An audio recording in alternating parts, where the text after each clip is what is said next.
Given here is a simple statement. If I pass the test, you will treat me to lunch. I will be giving some more sentences and let's see if they would make sense based from this first sentence. I passed the test. You will treat me to lunch. Does this make sense? How about this one? I passed the test. You will not treat me to lunch. Basing it on the first sentence, does that make sense?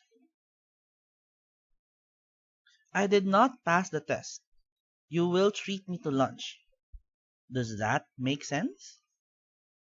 How about I did not pass the test. You will not treat me to lunch. Does that make sense? Making sense of these sentences, such as these three here, and studying the relationship of these sentences, whether or not they make sense and whether or not they give actual meaning, is something that we have to be mindful of.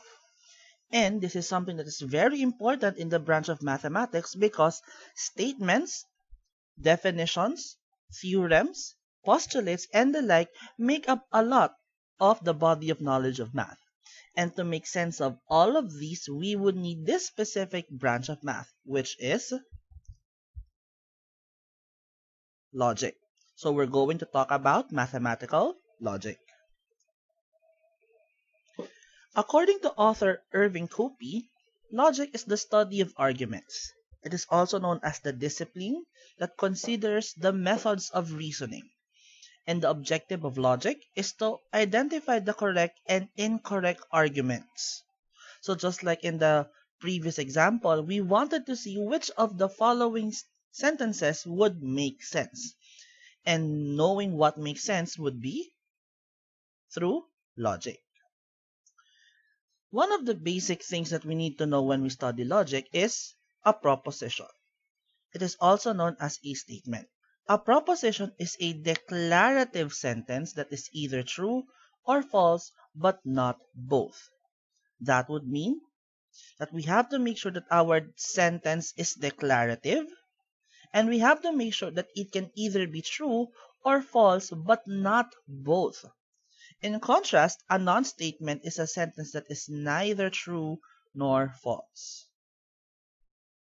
Say, for example, these sentences. So we have here examples of propositions and examples of non-statements. As you can see here, our propositions, all of them are first declarative sentences. They state a fact, they state something that can be verified or is a declaration. Whereas here in our examples of non-statements, three of them are actually not declarative sentences based on their punctuation marks. Further, the first sentence, although it ends with a period, is actually an imperative sentence, specifically a request sentence. So all of these are examples of non-statements. On the other hand, we have to make sure that even though they are declarative sentences, we can say that they're either true or false, but not both. So, based on this one, dogs do not fly. So this sentence can be determined whether it's true or false. And that is what we would need. If we can identify whether it's true or false, then that would be better. However, as a proposition, it can only be true or false, but not both. So this one is a proposition. Even the second one is an algebraic expression. Since it is a declarative sentence and we can determine whether it's true or false, then this is also an example of a proposition. Similar with the other two, as long as they are declarative sentences and we can determine whether it's true or false, then it is a proposition. And take note that it can only be either true only or false only. Nothing in between. It can neither be true nor false at the same time.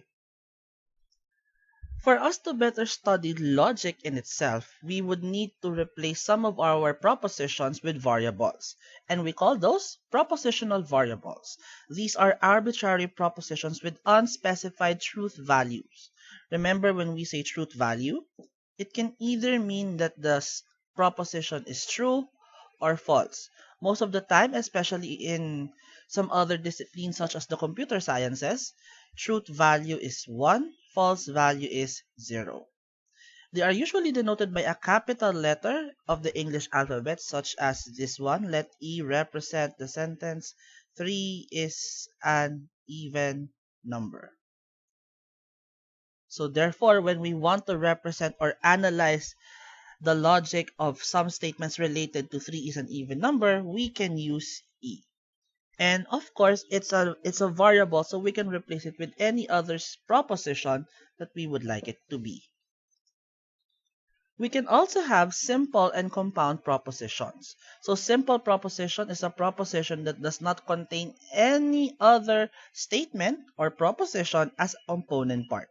So more often than not, these are the ones that we can really just represent as singular variables. However, we would have compound propositions, a proposition that contains another proposition as a component part, or a proposition inside another proposition. To study more about the composition of propositions, let's look at propositional forms in the next video.